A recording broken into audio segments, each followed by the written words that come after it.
So hello guys, नमस्कार। कैसे हैं आप सब? उम्मीद करता हूँ स्वस्थ और सकुशल होंगे। मैं हूँ विजय और स्वागत आपका हमारे यूट्यूब चैनल इंग्लिश विद विजय पर। So guys, basically this is my first video, तो पूरी कोशिश रहेगी कि आज की जो वीडियो हो बिल्कुल शॉर्ट एंड स्वीट हो। ठीक है, तो चलिए बिना देरी किए शुरू करते हैं। और एक चीज़ मैं आपको पहले ही क्लियर कर दूँ, यदि आप ये सोच रहे हैं कि आज किसी भी चैप्टर के ऊपर डिस्कस किया जाएगा तो माफ़ कीजिएगा, आप गलत जगह पर है। आज सिर्फ हम यह अध्ययन करेंगे कि इंग्लिश है उसका बेसिक्स क्या है, इसके यूज क्या है, और हम इसको पढ़ तो बचपन से रहे, उसके बावजूद समझ में क्यों नहीं आती, उसके पीछे क्या क्या कारण है, इसको डिफाइन करेंगे। तो चलिए बिना देरी किए शुरू करते हैं। तो सबसे पहले तो आपने यहाँ पर दो वर्ड लिखे देख लिए होंगे, लैंग्वेज और सब्जेक्ट। ठीक है, इंग्लिश हमारा सब्जेक्ट है या लैंग्वेज है? आधी कन्फ्यूजन तो बहुत सारों को तो यही हो जाती है कि लैंग्वेज है या सब्जेक्ट है, क्योंकि स्कूल से हम इसको एज ए सब्जेक्ट ट्रीट करते हुए आ रहे हैं। स्कूल के अंदर से हमें यह बताया जाता है कि इंग्लिश हमारा एक सब्जेक्ट है, और सब्जेक्ट और लैंग्वेज है, दोनों के अंदर बहुत बड़ा फर्क होता है, वो हम अभी क्लियर करेंगे। इंग्लिश हमारी सब्जेक्ट नहीं है, क्या है? लैंग्वेज है।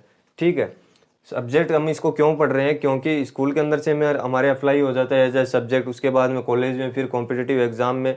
तो सब्जेक्ट और लैंग्वेज के अंदर फ़र्क क्या होता है वो बात की बात है। अभी आप इतना ध्यान रखो, इंग्लिश है वो एक लैंग्वेज है। ठीक है, और लैंग्वेज का मुख्य यूज़ कहाँ होता है? स्पीकिंग में। यानी लैंग्वेज का मेन यूज़ कहाँ होता है? यदि हमें किसी के साथ में कोई कन्वर्सेशन करनी है, किसी से बातचीत करनी है, तो उसके लिए जो शब्द है उसको बोलने के लिए हमें किसी न किसी भाषा की आवश्यकता पड़ती है। फॉर एग्जाम्पल, मैं अभी आपसे बात कर रहा हूँ तो बोलने के लिए मुझे हिंदी की आवश्यकता पड़ रही है, तो मैं हिंदी है वो यूज़ कर रहा हूँ। ठीक उसी प्रकार से इंग्लिश है वो भी एक लैंग्वेज है, और लैंग्वेज का मेन यूज़ होता है स्पीकिंग में, यानी कन्वर्सेशन करने के लिए। अब हिंदी है क्या? हिंदी हमारी जो लैंग्वेज है वो हर जगह पर एक समान बोली जाती है? शायद आपका आंसर होगा नहीं। एक एक हर स्थान के ऊपर जो बोलने की टोन है वो चेंज होती रहती है। ठीक उसी प्रकार से इंग्लिश है, उसकी भी टोन चेंज होती रहती है। तो टोन के आधार पर इसको लैंग्वेज को मुख्य रूप से दो कैटेगरी के अंदर डिवाइड किया गया है, यानी बोलने के तरीके के आधार पर मुख्य रूप से दो कैटेगरी के अंदर डिवाइड किया गया है। एक तो आपकी यूके और दूसरी है यूएस, यानी ब्रिटिश और अमेरिकन। दोनों के अंदर जो बोलने का तरीका, यानी जो हमारा वर्ड्स का प्रोनाउंसिएशन करने का तरीका है वो अलग अलग होता है। छोटा सा एग्जाम्पल देता हूँ मैं आपको। हम स्कूल के अंदर से जो हमारा एक लेटर है जेड, ठीक है, ये हम स्कूल के अंदर से इसको क्या पढ़ते आ रहे हैं? जेड, क्योंकि हम फॉलो करते हैं ब्रिटिश इंग्लिश को। ब्रिटिश इंग्लिश को हमारे स्कूल के अंदर से या कॉलेज में या कॉम्पिटिटिव एग्जाम्स के अंदर इंडिया के अंदर ब्रिटिश इंग्लिश है उसको फॉलो किया जाता है। तो ब्रिटिश इंग्लिश के अंदर इसका प्रोनाउंसिएशन होता है जेड। वहीं पर आपने जो ये एक चीज़ आप ध्यान से देखना, हमारे घर पे एक टीवी चैनल आता है जेड न्यूज़। ऊपर लिखा हुआ आता है जेड, नीचे लिखा हुआ आता है न्यूज़। हम इसको प्रोनाउंसिएशन जेड न्यूज़ नहीं करते, हम क्या बोलते हैं? जी न्यूज़। जी न्यूज़ बोलते हैं इसको। तो अब इतना कॉन्सेप्ट तो क्लियर हुआ कि यूके है, यानी जो ब्रिटिश इंग्लिश है उसके अंदर जेड को क्या बोला जाता है? जेड। और वहीं इसी जेड को जो हमारी अमेरिकन इंग्लिश है वहां पर बोल दिया जाता है जी। तो यानी जहां जहां पर जगह चेंज होगी तो बोलने की ट्यूनिंग है वो भी ऑब्वियसली चेंज होगी। तो एक वर्ड था, सॉरी लेटर था हमारा जेड, उसको हम जेड बोलते हैं क्योंकि हम ब्रिटिश इंग्लिश को फॉलो करते हैं। वही जो हमारी टीवी मीडिया है वो इसको जी प्रोनाउंस करती है, जी न्यूज़, जी एनिमल। ठीक है, या वगैरह और भी कोई चैनल होंगे जिसके अंदर जेड और नीचे कुछ लिखा हुआ होगा तो हम इसको जी बोलते हैं। जी टीवी है, जी न्यूज़ है। तो ये तो था फर्क लैंग्वेज का, यानी जहाँ जहाँ पर हम जैसे जैसे जगह चेंज करेंगे उसी प्रकार से लैंग्वेज है वो भी, आपके बोलने का जो प्रोनाउंसिएशन है वो भी चेंज होता रहेगा। अब बात करते हैं लैंग्वेज और सब्जेक्ट के अंदर फ़र्क क्या है। उससे पहले मैं आपको ये बता दूं कि जो हमारी इंग्लिश है उसका यूज क्या है। आज के टाइम में हम इसको क्यों पढ़ रहे हैं? क्योंकि हमारी मजबूरी है ये। जी हाँ, सही सुना आपने, बिल्कुल मजबूरी है। क्यों है मजबूरी? क्योंकि हमने ग्रेजुएशन कर ली कंप्लीट, हमारी पोस्ट ग्रेजुएशन कंप्लीट कर ली, उसके बाद में हमारे पास में दो ही ऑप्शन बचते हैं, गवर्नमेंट जॉब या प्राइवेट जॉब। और दोनों के अंदर इंग्लिश है वो अपना रोल प्ले करती है। कैसे करती है मैं अभी डिफाइन करता हूँ। तो गवर्नमेंट जॉब अचीव करने के लिए आपको क्या करना पड़ता है? एक रिटन एग्जाम है वो क्वालिफाई करना पड़ता है। ठीक है, यानी गवर्नमेंट जॉब अचीव करने के लिए आपको एक रिटन एग्जाम है वो क्वालिफाई करना पड़ेगा, और रिटन एग्जाम के अंदर इंग्लिश है वो आपका रोल प्ले वहाँ ऑटोमेटिक कर देगी। वो एग्जाम के ऊपर डिपेंड करता है, यानी एग्जाम कितना टफ है या एग्जाम का जो लेवल है वो कितना है। तो लेवल के अकॉर्डिंग इंग्लिश आती है, किसी एग्जाम के अंदर बेसिक इंग्लिश आती है, किसी के अंदर बहुत सारी आ जाती है। ठीक है, उसके बाद में प्राइवेट जॉब। तो प्राइवेट जॉब के अंदर क्या होता है? इंटरव्यू सबसे मेन पार्ट होता है। इंटरव्यू, आपकी डिग्री, आपकी क्वालिफिकेशन, आपका टैलेंट वो एक साइड पार्ट है। मेन चीज़ होती है इंटरव्यू, उसके अंदर आप अपना कितना दे पाते हो। ठीक है, वो वहाँ पर चेक करते हैं। तो उसके इंटरव्यू के अंदर आपसे हिंदी के अंदर कुछ भी नहीं पूछते हैं, आप कैसे हैं, कहाँ से आए हैं, कौन है, आपकी ग्रेजुएशन आपने कहाँ से की, डिप्लोमा कहाँ से किया, मार्क्स कितने आपके, टैलेंट कितना आपका, एक्सपीरियंस कितना, कुछ नहीं पूछते। वो जाते ही सिंपल सा, ना ही आपसे ये पूछेंगे हाउ आर यू, ठीक है। सिर्फ क्या पूछेंगे, जाते ही आपसे एक सिंपल सा क्वेश्चन पुट करेंगे, tell me something about you, और आपको उस क्वेश्चन का आंसर है वो हिंदी के अंदर नहीं दे सकते। उसको बोलने के लिए आपको लैंग्वेज की जरूरत पड़ेगी, और वो लैंग्वेज आपकी है इंग्लिश। तो ठीक है, इतना क्लियर हो गया, यूज क्लियर हो गया। अब बात करते हैं सब्जेक्ट और लैंग्वेज के अंदर फ़र्क क्या होता है। सिंपल सा फ़र्क है। अब सब्जेक्ट हमारे कई है, मैथमेटिक्स है, सोशल साइंस है, ठीक है। सोशल साइंस के पार्ट्स मान लो आप, ज्योग्राफी है, हिस्ट्री है, पॉलिटिकल साइंस है, इकोनॉमिक्स है, सोशोलॉजी है। तो सब्जेक्ट्स के अंदर क्या होता है, जो रूल्स और रेगुलेशन होते हैं वो होते हैं फिक्स, जबकि लैंग्वेज के अंदर ऐसा बिल्कुल भी नहीं होता। सब्जेक्ट और लैंग्वेज के अंदर मेन डिफरेंस है वो यही होता है कि सब्जेक्ट के अंदर जो हमारे रूल्स और रेगुलेशन होते हैं वो होते हैं फिक्स, जबकि लैंग्वेज के अंदर ऐसा बिल्कुल भी नहीं होता। एग्जाम्पल लेते हैं मैथ्स से। तो मैथ्स के अंदर क्या होता है, 2+2 क्या होता है, 2+2 इज इक्वल टू 4। वहीं यदि 2 मल्टीप्लाइड बाई 2 कर दे तब भी आंसर हमारा आता है 4। ये रूल्स है मैथ के, यानी 2+2 यदि इनको ऐड करेंगे तो भी 4 आएगा, यदि इनको मल्टीप्लाई करेंगे तो भी इसका आंसर आएगा 4। जबकि इंग्लिश के अंदर ऐसा कुछ भी नहीं होता। जो वर्ड्स है वो सिचुएशन के अकॉर्डिंग अपना रंग है वो बदलते रहते हैं। एक फॉर्मूला आप उठाकर देख लो मैथ्स का, a+b² ये फॉर्मूला फिक्स है, a² प्लस में 2ab प्लस में b², ठीक है। हम बचपन से पढ़ते आ रहे हैं मैथमेटिक्स के अंदर a+b² is equal to a² plus में 2ab प्लस में b², ठीक है। हमारे जो टीचर्स थे उन्होंने भी यही पढ़ा था, हमको भी यही पढ़ाया, और हम जो आने वाली जनरेशन है उसको भी यही फॉर्मूला बताएंगे, क्योंकि इसके अंदर कोई भी चेंजेस है वो इम्पॉसिबल है। ठीक उसी प्रकार से आप ये टेबल्स वगैरह याद करते हो, वो टेबल्स कल भी यही थी, आज भी यही है, और शायद आने वाले टाइम के अंदर कि उसके अंदर कोई भी चेंजेस नहीं होगा। तो सब्जेक्ट के अंदर क्या होता है, जो रूल्स होते हैं, रेगुलेशन होते हैं, जो चीज़ें होती हैं वो होती है फिक्स, जबकि लैंग्वेज के अंदर इसके बिल्कुल अपोजिट होता है। कुछ भी फिक्स नहीं होता, चीज़ें हैं वो अपने सिचुएशन के अकॉर्डिंग अपना जो रोल है वो बदलती रहती है। एग्जाम्पल उठाते हैं हम आई का। इंग्लिश के अंदर आई हमारा फर्स्ट पर्सन प्रोनाउन है। अब ये आई है वो कितने रंग बदलता है, ध्यान से देखना, यहाँ से यहाँ तक पहुँचने तक कितने रंग बदलता है। प्रेजेंट इंडेफिनेट के अंदर आई के साथ में हेल्पिंग वर्ब आती है डू, ठीक है। प्रेजेंट कंटिन्यूस के अंदर आई के साथ में आती है एम। ये बात की बात है, जब हम टेंस पढ़ेंगे तब क्लियर करेंगे। प्रेजेंट परफेक्ट के अंदर आई के साथ में आता है हैव, ठीक है। और परफेक्ट कंटिन्यूस की हम बात नहीं करेंगे क्योंकि वहाँ पर हैज़ बीन और हैव बीन हो जाता है, तो वहाँ पर भी हैव बीन आता है। उसके बाद में हम बात करते हैं पास्ट की। तो पास्ट इंडेफिनेट के अंदर तो एक ही हेल्पिंग वर्ब होती है डिड, तो डिड आ जाता है, कोई बात नहीं। पास्ट कंटिन्यूस के अंदर कौन कौन सी होती है आपके, वोज और वर, तो आई के साथ में क्या आता है मुख्य रूप से वोज, ठीक है। उसके बाद में पास्ट परफेक्ट, और पास्ट परफेक्ट कंटिन्यूस के अंदर हैड और हैड बीन होता है, तो अकेली होती है, कोई डिफाइन नहीं कर सकते।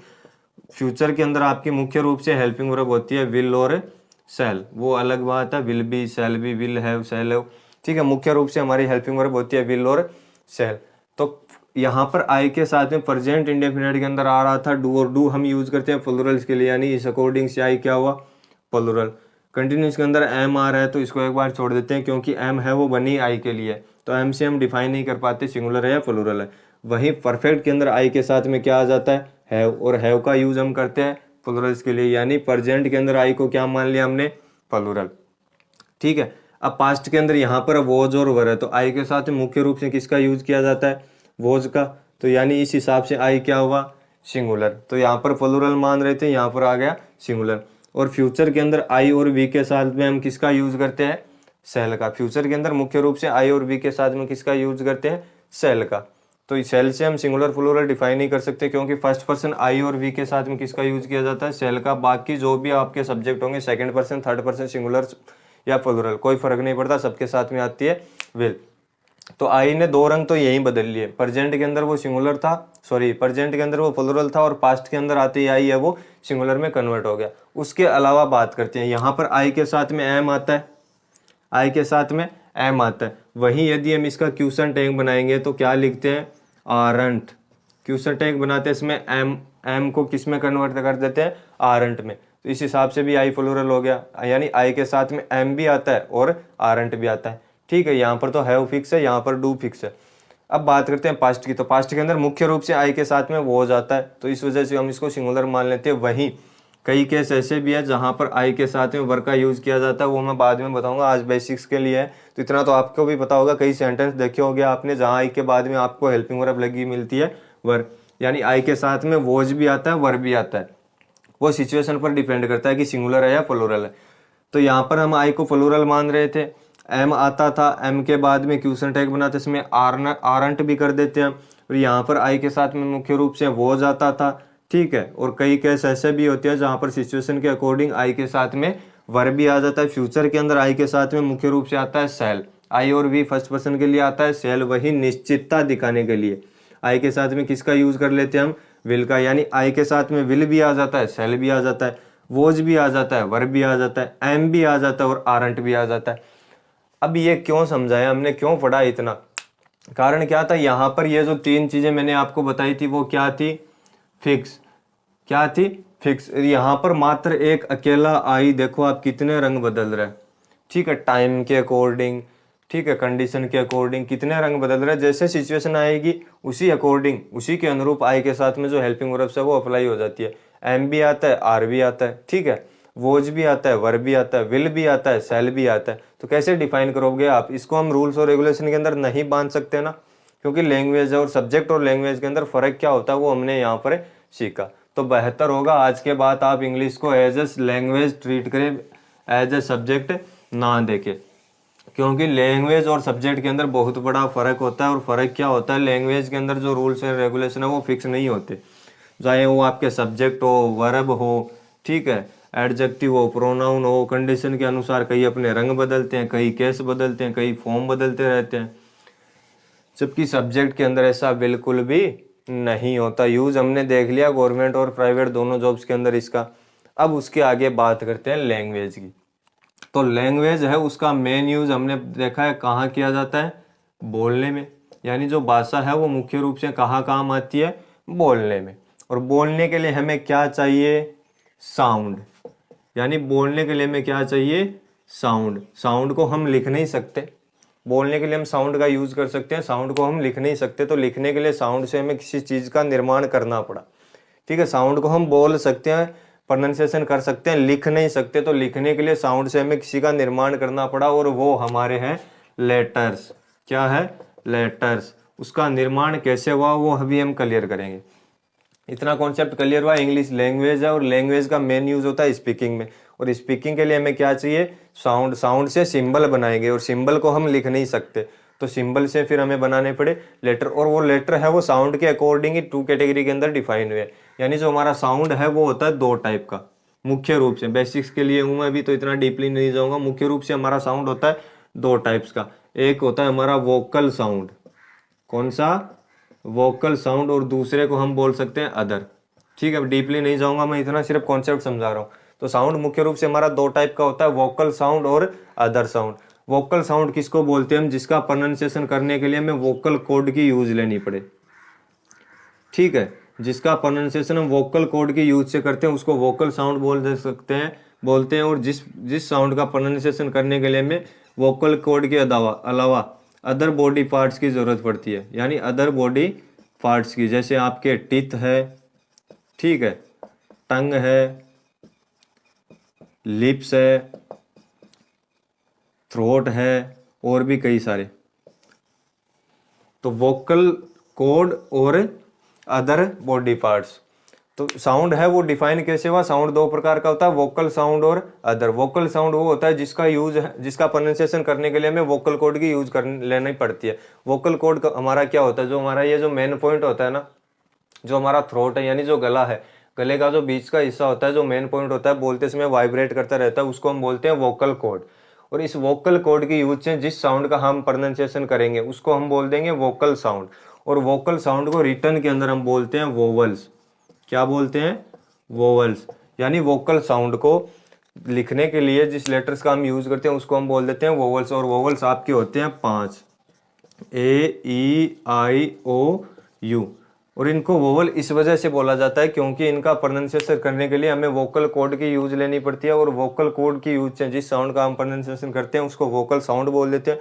और वोकल साउंड को रिटर्न के अंदर हम बोलते हैं वोवल्स। आप चेक कर सकते हो इनका प्रोनाउंसिएशन करके, A, E, I, O, U, A, E, I, O, U। तो इनका प्रोनाउंसिएशन करने के लिए हमें वोकल कोड की यूज लेनी पड़ती है। तो वोकल कोड की यूज से जिस साउंड का हम प्रोनाउंसिएशन करते हैं उसको वोकल साउंड बोल देते हैं। और वोकल साउंड से जिन लेटर्स का निर्माण होता है उनको हम बोल देते हैं वोवल्स। उसके अलावा दूसरा आपके साउंड था अदर, जिसको प्रोनाउंसिएशन करने के लिए हमें अदर बॉडी पार्ट्स की जरूरत पड़ती है, यानी शरीर के अन्य हिस्सों की जरूरत पड़ती है, जैसे हमारे टीथ है यानी दांत, टंग यानी जीभ, लिप्स यानी होठ और एटसेट्रा, और भी कुछ कोई हो सकता है।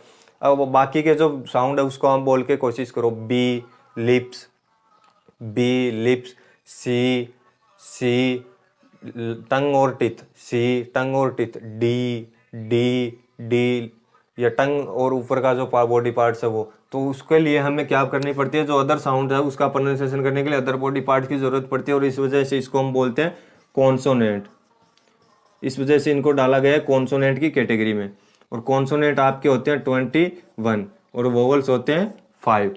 21 वो बाकी बच गए ना, B C D F G H etcetera, जो बाकी 21 बचते हैं उनको हम बोलते हैं कॉन्सोनेंट। तो इतना क्लियर हुआ। लैंग्वेज का यूज होता है स्पीकिंग में, ठीक है, और स्पीकिंग के लिए हमें चाहिए साउंड। साउंड को हम लिख नहीं सकते, साउंड से बनाएंगे सिंबल, ठीक है। सिंबल यानी होता है चिन्ह, प्रतीक। तो साउंड से प्रतीक बनाएंगे, उसके अकॉर्डिंग फिर साउंड को डिफाइन किया गया 2 कैटेगरी में। 2 कैटेगरी के अंदर डिवाइड किया गया। पहला हमारा है वोकल साउंड, दूसरा को हम बोल सकते हैं अदर साउंड। तो वोकल साउंड क्या होता है, जिस साउंड का प्रोनाउंसिएशन करने के लिए हमें वोकल कॉर्ड की यूज लेनी पड़े उसको हम बोल देते हैं वोकल साउंड। और वोकल साउंड से आपके बन गए वोवल्स। इनका यूज करने के लिए आपको वोकल कॉर्ड की यूज लेनी पड़ती है। इन साउंड का प्रोनाउंसिएशन करने के लिए आपको वोकल कॉर्ड की यूज लेना पड़ेगा। तो वोकल कॉर्ड की यूज से जिस साउंड का प्रोनाउंसिएशन करते हैं उसको वोकल साउंड बोल देते हैं, और वोकल साउंड होते हैं आपके vowels, A E I O you. उसके बाद में जो अदर साउंड बचता है, जिनका प्रोनाउंसिएशन करने के लिए हमें अदर बॉडी पार्ट्स की आवश्यकता पड़ती है, जैसे हमारा टीथ है, टंग है, लिप्स है, एटसेट्रा, उसको हम बोल सकते हैं कॉन्सोनेंट। और कॉन्सोनेंट होते हैं आपके 21। तो 21 और 5 टोटल कितने हुए, 26। ये आपके होते हैं लेटर्स। क्या बोलते हैं इनको हम, लेटर्स। 26 होते हैं लेटर, ए से लेके जेड तक, यानी 26 लेटर होते हैं इंग्लिश के अंदर। उसके बाद में आपका एक वर्ड बचता है अल्फाबेट। अल्फाबेट, सबसे पहले तो हम ये देखते हैं कि ये जो अल्फाबेट वर्ड है वो लिया कहाँ से गया। बात करते हैं मैथ्स की। तो मैथ्स के अंदर 2 सिंबल होते हैं आपके, अल्फा और बीटा। जो मैथ्स के स्टूडेंट है उनको पता होगा अल्फा और बीटा, ये स्पेलिंग होती है अल्फा और बीटा, ALPH अल्फा और BETA बीटा।